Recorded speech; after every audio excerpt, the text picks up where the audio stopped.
A dangerous journey for a new life. Hundreds of migrants die off the coast of West Africa on a route that had been largely abandoned.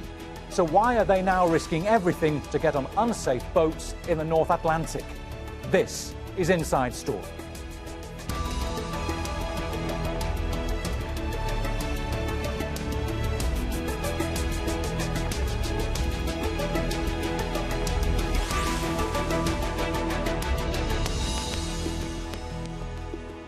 Hello, welcome to the programme. I'm Bernard Smith.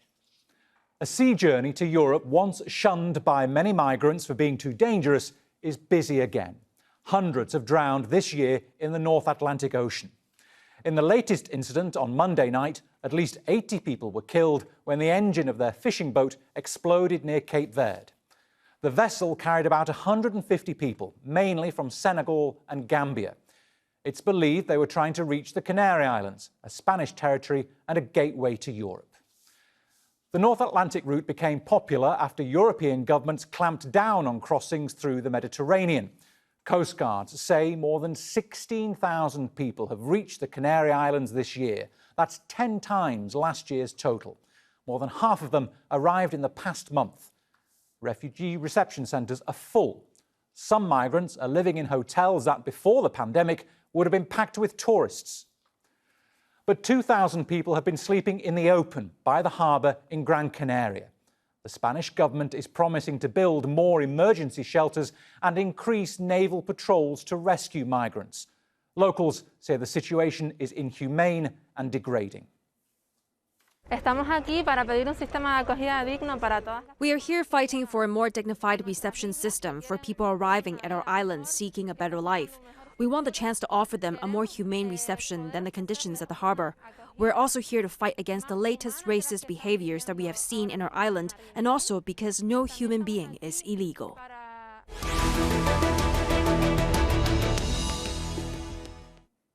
Let's bring in our guests. In Dakar, Mamadou Mbengue, he's coordinator at the human rights organisation Enda Diapol, where he advocates for migrants returning from abroad.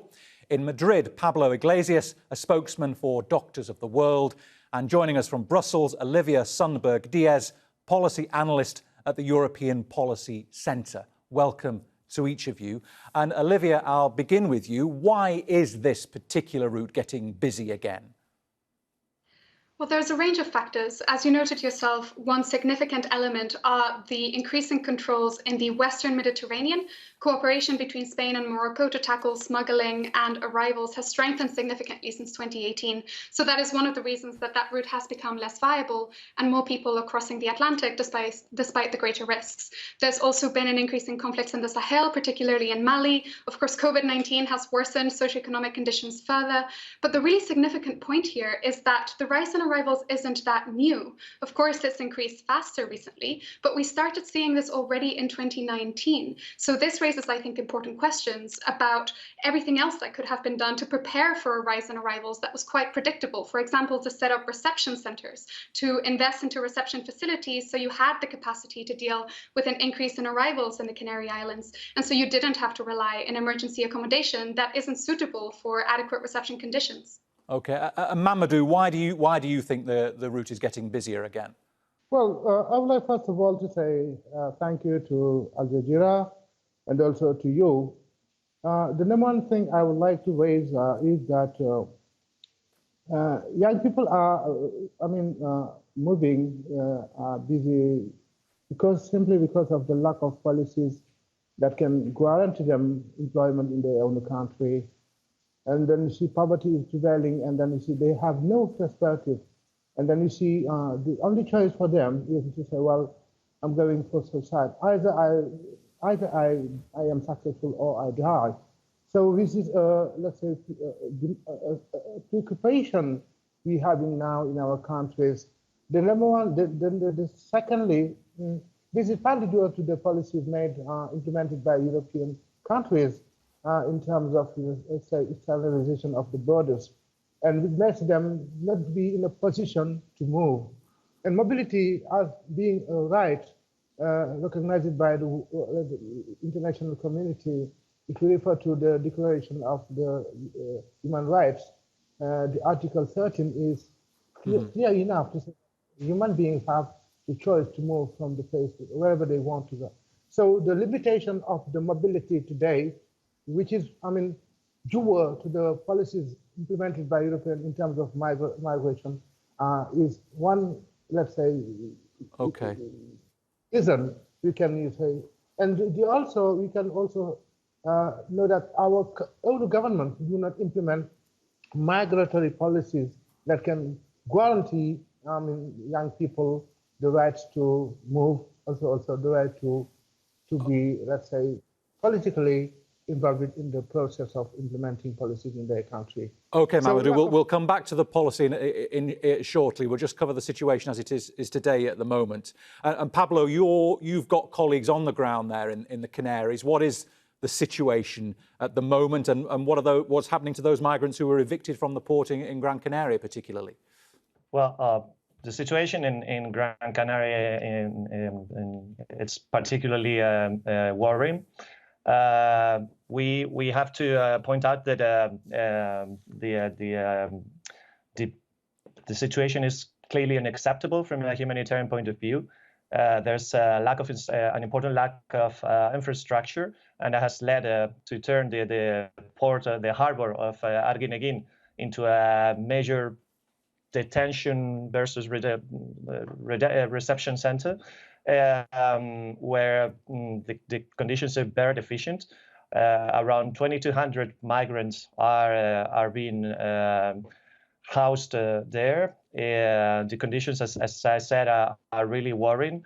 We are seeing how people are packed in tents that are thought to have capacity for 50 people, but they are living up to 100 people in each of these tents, which, as you can imagine, makes it impossible, for example, to maintain the basic safeguards against COVID-19. So this places their risk at a serious health. Their health at a serious risk.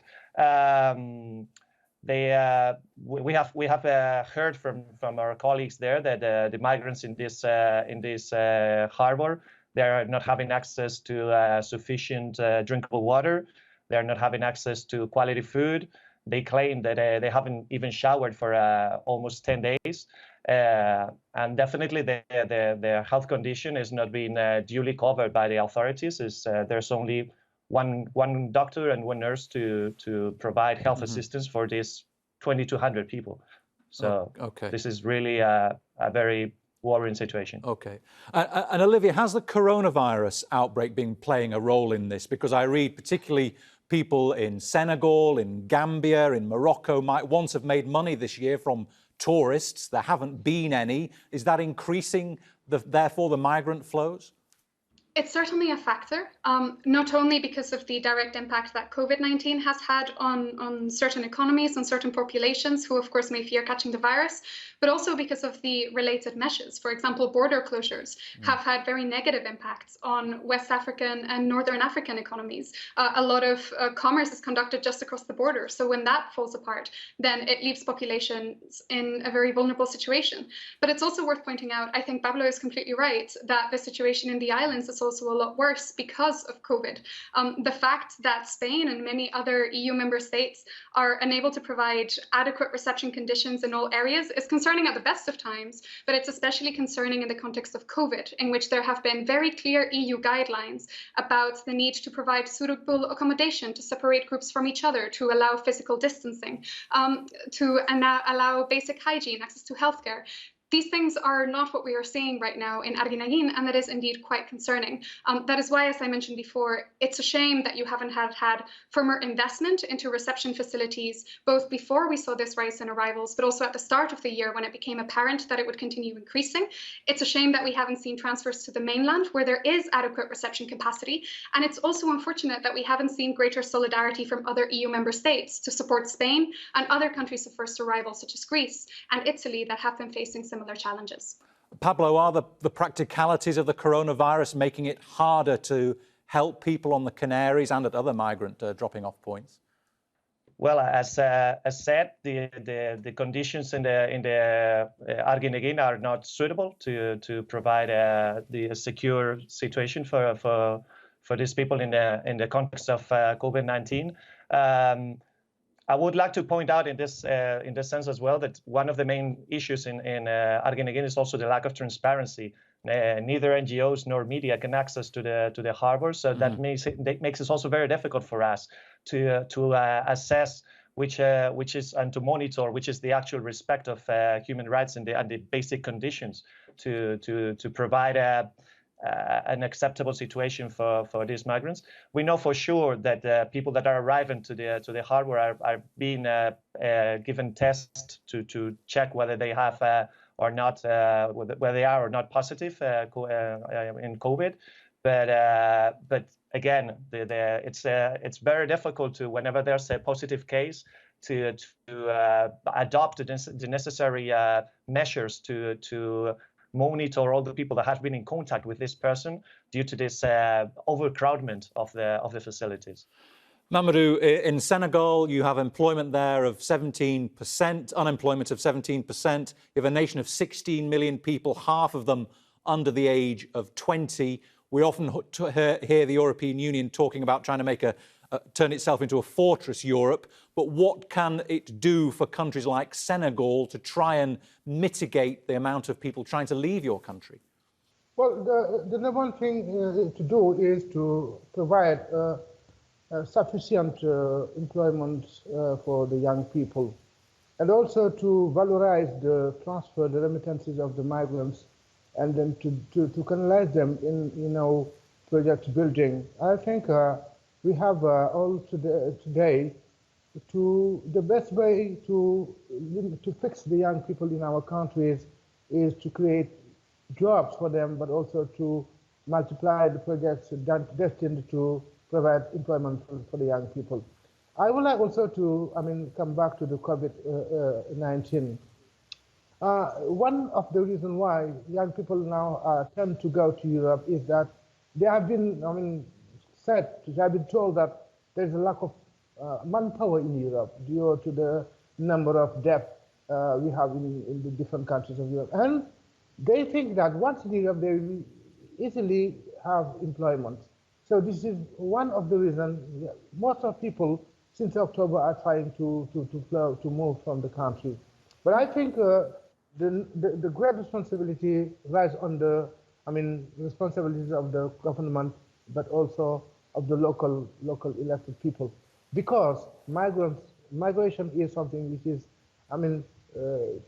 done at the level of local territory. So they should normally design policies that can, limit the risk of these flows, but also give the young people enough capacities in terms of employment, in terms of perspective, so that they can forget about Europe and try to promote themselves in their own country. But Mamadou, can I quickly ask you then, when people come back to Senegal who've tried to make it to Europe, what are they? Who is telling them that Europe is short of manpower? Why are they leaving Senegal in the first place? And what do they find when they come back? What are their complaints? Well, we are as an NGO, because Enda Diapol has been working in the return migration since years. What we are doing is a very good example that should be normally developed elsewhere. With the partners, technical and financial partners, we have program which is called the Karima, that is a center that can help the reintegration of the return migrants. So we give them capacities. We train them, first of all, in terms of management, in terms of let's say, how to rule, how to conduct an enterprise, but also we give them enough money. We give them money or, let's say, materials so that they can carry out economic activities in order to be able to integrate. But also there is an advocacy policy we are implementing, talking to the local electeds to try to integrate migration in the local planning. So these are maybe things we are doing at the level of our organization. All right. Olivia, we always hear about how much money Europe is spending on keeping people out. 150 million euros, for example, given to Morocco last year. Spain has given tens of millions of dollars to spend on scanners and drones and that sort of thing. Is that the way to manage this long term, or is there another way of giving economic support to these countries in the first place? I think that's a very good question. And I also want to set it in the context of the EU's latest proposals, because around a month ago, the Commission set forward the new Pact on Migration and Asylum, which, among other things, places a very strong emphasis on the external dimension of migration or cooperation with third countries. And indeed, something that we have seen in that proposal is, as you noted, a very large focus on return and readmission. The Commission has stated that it wants its partnerships with third countries to have an even greater focus on the readmission of migrants that reach Europe without permission to remain, even greater than it has had in the past. For example, this looks like making development aid, legal pathways, education, visas opportunities, resettlement contingent on whether countries cooperate with Europe on returns. And I think this is actually quite risky. On one hand, I'm not sure that it's going to be very helpful towards relations with third countries because they tend to find returns quite sensitive. So they tend to be quite reluctant to cooperate with Europe on readmission. This is for a wide range of reasons, but largely because migration is part of their political economy. It's quite domestically unpopular to readmit migrants that have made it into Europe, and a broad range of other things make it quite sensitive. So personally, they find that the cooperation and the relationship they have with Europe is already very heavily leaning towards return and readmission and not giving enough attention to other elements they find important, including legal pathways, including development. Making further work on these areas contingent on readmission is likely to not lead to a long-term, mutually beneficial partnership that is, in my view, the best and most sustainable way to manage migration. But the second concern is that if this fails and the EU doesn't successfully increase the number of migrants returned, which is one of the ambitions of the new pact, if third countries don't actually agree to readmit them, then I think a lot of the proposals on the new pact rely on this quite heavily. The whole package doesn't work as coherently anymore if the EU doesn't actually increase the number of returns. So I think there's a significant risk of creating inflated, heightened expectations that can't be met, and the EU may be setting itself up for failure. Just quickly, though, Olivia, the EU was criticised for giving too much to countries like Poland and Hungary and the Czech Republic, who are against more external European migration, giving too much for them rather than creating a policy that would want to welcome genuine migrants and provide a quick, streamlined system for them to settle in Europe. Is that the problem, that they gave too much to the populist countries or leaders, if you will? That's a common criticism of the new pact. Indeed, I think when the Commission was setting out these proposals, it had a very strong realpolitik vision. Its priority was clearly to find agreement between member states, for good reason as well, because disagreements between those countries and southern European countries have blocked progress on common European asylum policy for several years because of these divisions. So I understand the rationale in wanting to find something that all member states could agree on. And indeed, one of the ways that it has done so is by creating a new solidarity mechanism by which all EU member states would have to support those facing the most pressure and the most arrivals, so Spain, Greece, Italy, for example, but they can choose how to do so. They can do so by either relocating asylum seekers, which is what these countries have called for, or by sponsoring returns to third countries, or in some cases through operational assistance. Many people argue that this is indeed ceding a lot of ground to Visegrad states, Hungary, Poland, etc., who don't want to relocate asylum seekers. But there's one important element, which is that they would still, if they fail to conduct those returns after 8 months, they would have to transfer those potential returnees to their territory to continue conducting the returns from there. And that is something that these countries are very unhappy with. So negotiations will certainly be very complicated. Red lines necessarily have to be crossed. Even the Visegrad states aren't very happy with the current proposal. So I'm not sure what that says about the state of negotiations, but I think we'll have to follow this for several months, if not years. Pablo, can you just help us understand how dangerous this crossing of the Atlantic is, the North Atlantic, compared with others, I guess, in the Mediterranean or going from Turkey to the Greek islands? This, just to say North Atlantic on a boat like that, seems an incredibly dangerous journey. Yes, indeed. I mean, on the one hand, there's an obvious risk of a trip on open waters that lasts at least 3 days, but up to 10 or 12. The conditions on board in these trips are, again, inhumane and constitute a high risk to people's health and life. On the one hand, the weakness of the boat itself means a great risk of sinking and drowning. But on the other hand, people are not having, again, access to drinkable water during all those days. Therefore, there's a high risk of dehydration. You have to add up to that the fact that the people are exposed to direct sunlight for the whole journey, and as I said, it can last up to 12 days. Again, they don't have sufficient food, so there's the risk of malnutrition.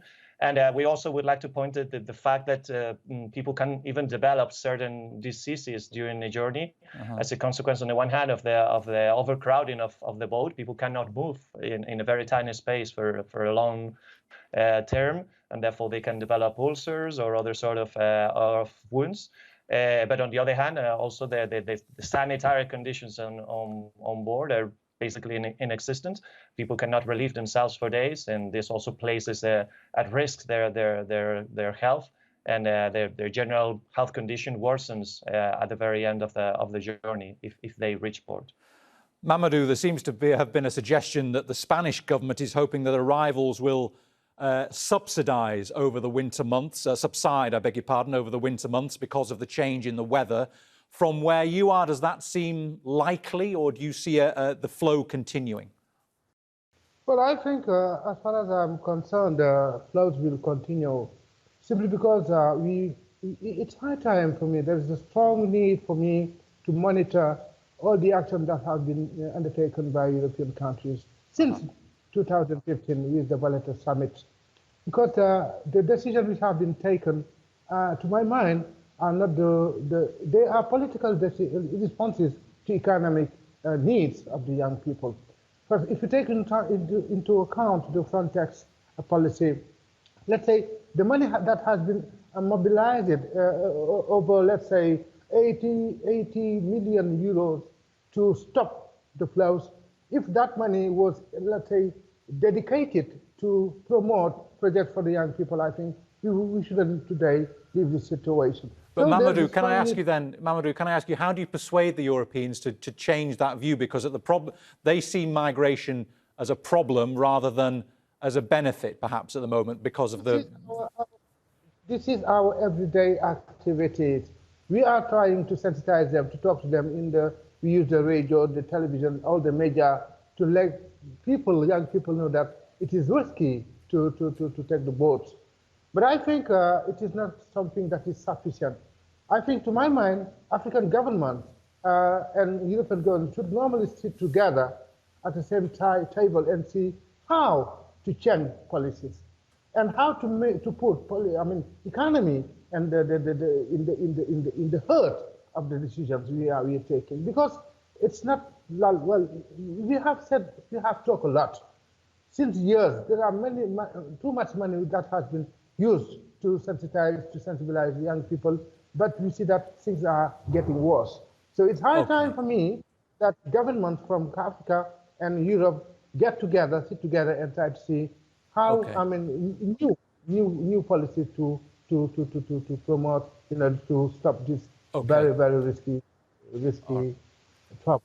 And so, Olivia, have just time for one very quick response to what Mamadou says. Is that what you hear coming from the other side of your frustration at the policies in Europe that are trying to just create this fortress rather than encourage the economies on the other side and migration? It's difficult to answer. I think indeed there is a focus on that at the EU level. I think there's mixed public reactions to this policy. Of course, there's a large portion of the population that strongly welcomes migration and understands the importance that it has for European economies. I think in the context of COVID-19, there's also been an important narrative shift in which we've realized the importance of migrant workers. We've realized the importance of regularization measures for people that are not in a regular situation, may not have access to healthcare, to employment with certain safeguards. So I think there has been some movement in that direction. One of the problems, though, is indeed a lack of political will at the institutional level and a lot of divisions between member states, with some having a far more hostile view of migration management than others. The priority for the Commission indeed is increasing returns, keeping arrivals low, and being seen to achieve some progress, achieve some reform on the table, because there's a broad perception that the current system isn't working. That's not entirely true. There is EU legislation in place. It's just not always implemented correctly. So it's a mixed picture, I would say. Thank you very much for your time. We are out of time, unfortunately, but thanks to all our guests, to Mamadou Mbengue, to Pablo Iglesias and Olivia Sundberg Diez, and thank you too for watching. You can see the programme again anytime by visiting our website aljazeera.com. And for further discussion, go to our Facebook page. That's facebook.com/AJ Inside Story. You can also join the conversation on Twitter. We are at AJ Inside Story. From me, Bernard Smith, and the entire team here in Doha, bye for now.